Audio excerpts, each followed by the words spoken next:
Good afternoon. My name is Zach Blumke and I work at AirMed Spectrum Health and I'm a flight communications specialist.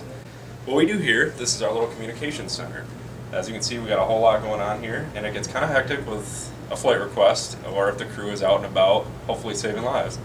The original call, or any call for that matter, for first responders comes through us. And let me just quick walk you through a little scene that we had, say, like yesterday.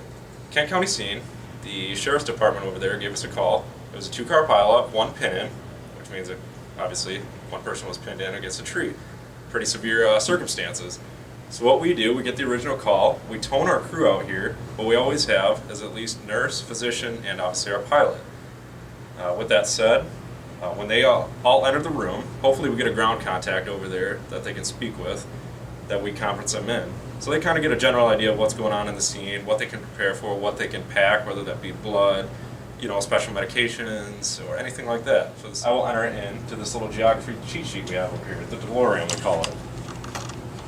And for this one in particular, it was on 18 Mile Road, and the other street address. So we can kind of narrow it down, get an LZ for our pilot, or landing zone as it's called, and get our north, west, all that latitude, longitude that we learned in elementary school that we never thought we would use.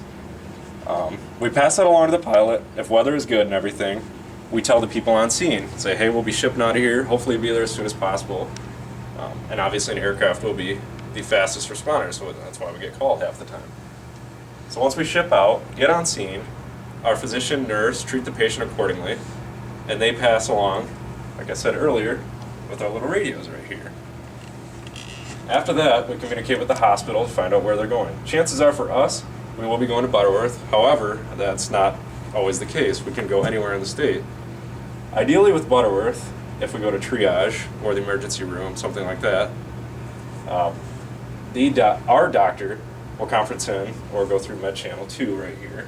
We'll pass that through so the receiving doctor kind of has an idea of what's going on, what they can prepare for, and again, get medications ready, contact family members, and have everything kind of set in stone, or, worst case scenarios, get the operating room ready or something along those lines. When they ship off from the scene, when everything's good, patient's all loaded up, we contact security, and as you can see up here, we got what they call the helipads, where they land. We're always keeping an eye on the aircraft wherever they're moving, with our little EMS tracker here. Once they land at the hospital, we say down safe, make sure the crew is all good. And the pilots actually bring in another contact phone, so say we get another call, we can at least communicate with them while they're in the hospital, just in case. It's always a little backup scenario. And as we have here is our little golden hour dispatch center. That's where we keep all the patient information, where we track what the pilots say, whoever contacts us, all of our logging goes through golden hour. Write down everything, make sure everything is documented. So that comes in communication skills, social studies skills. We're using all types of different things here.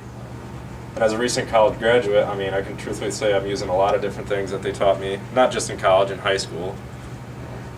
There's definitely benefits to taking all sorts of classes, health, science, biology, social studies. Communication obviously is the biggest one for me because that's what I do these days.